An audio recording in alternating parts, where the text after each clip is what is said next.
اگلا سوال کراچی سے عبدالرقیب صاحب نے کیا ہے۔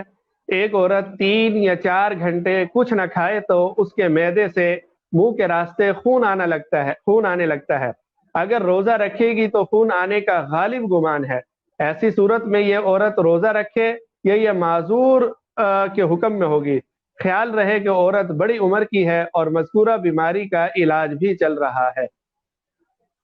دیکھیں، منہ کے راستے سے اگر خون آتا ہے تو اس کو یہ نہیں سمجھنا چاہیے کہ اس سے روزہ ٹوٹتا ہے۔ روزہ نہیں ٹوٹتا۔ اگر آپ اس خون کا کچھ حصہ واپس نگل لیں تو پھر تو روزہ ٹوٹے گا، لیکن اگر آپ نگلتے نہیں ہیں تو منہ سے جو خون نکلتا ہے وہ ظاہر ہے کہ اتنی بڑی مقدار میں نہیں ہوتا جیسے آدمی کی قے ہوتی ہے، اور اس میں بھی تفصیل ہے۔ جب جان بوجھ کر آدمی قے نہ کرے اور بلا اختیار قے آ جائے تو منہ بھر کر بھی ہو تو بھی روزہ نہیں ٹوٹتا، بشرطے کہ اسے واپس نہ لوٹایا جائے۔